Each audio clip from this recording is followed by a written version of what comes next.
Welcome back to Life's Chillent. My name is Avital, and this week's Parshat is Parshat Vayakhel, which is a really exciting Parsha because in Parshat Vayakhel, we begin the construction of the Mishkan, the tabernacle, which would be the Jewish people's place of service for their 40 years in the desert. And the Parsha begins with Moses relaying the command of God for all of the Jewish people to actually be the ones who were going to contribute the materials that would be used in the Mishkan, in the tabernacle.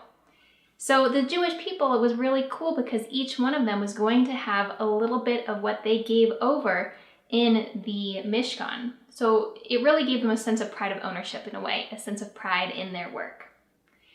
And the Torah reads it that every wise-hearted person among you shall come and make everything that Hashem has commanded. So that's where the verse that tells the Jewish people that they should be the ones to make all the contributions of materials in order for the Mishkan to be constructed. And there is this whole paragraph that I found so interesting and so beautiful, and I really want to read it to you and share with you my thoughts about it. The paragraph reads as follows. It says, "Every man with whom was found turquoise, purple, and scarlet wool, linen and goat hair, red-dyed ram skins, and tashach skins brought them." So that's the first one. Every man who had these types of fabrics brought them. Every man who separated a portion of silver or copper brought it as a portion for Hashem, and everyone with whom there was acacia wood for work of the labor brought it. So again, that's 2 and 3. So somebody who had metals and somebody who had wood. Every wise-hearted woman spun with her hands, and they brought the spun yarn of turquoise, purple, and scarlet wool and the linen. So that's a fourth group, women who were wise-hearted and were able to create the fabrics. All of the women whose hearts inspired them with wisdom spun the goat hair. Okay, so there's another set of women, the women whose hearts inspired them to contribute. The leaders, that out of hands because I'm holding the book, but that would be number 6. The leaders brought the shoham stones and the stones for the setting for the ephod and the breastplate, the spice and the oil for illumination, and for the anointment oil and the incense spices. Okay, so they brought all of the spices and oils and the stones.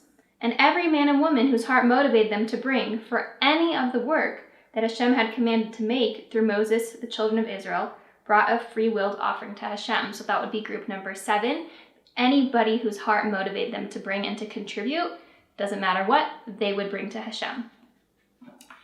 And I was really struck by this paragraph in this verse because the Torah takes the trouble of describing all of these different types of people and telling us what they each brought and contributed, what motivated them, and everything of those items that they brought was necessary for the Mishkan, for the tabernacle. And what's really amazing is that the commentators say in just the course of a couple of days, they had enough materials. Moses had to tell them not to bring any more. He said, "Men and women shall not do more work toward the gift of the sanctuary." And then it continues, and there was extra, meaning that they brought so much. Each one of them had so much to contribute and to offer that there was enough after a few days for all of the materials of the Mishkan. They didn't need any more, and there was even extra. A really beautiful thing. And what it made me think about is looking at our own Jewish communities and the way in which we contribute to something. I'll use the example of maybe an annual fundraiser. So if any of you have ever been to an annual fundraiser, I'm sure you have been, let's say an annual dinner, okay? There is kind of a consistent flow to it. They send out an invitation, and for a donation, you can attend the event. And bigger donors get certain things and smaller donors do. Once you're at the event, there are usually pledge cards where they also want you to contribute donations. There is a speaker, there is maybe entertainment, there is food. Each one kind of has a rhythm. And it could be easy to show up to one of these events and say, wow, like that person donated $20,000. I can't even imagine donating $2,000. I don't know how they were managed to donate $20,000. They're doing it better than I am.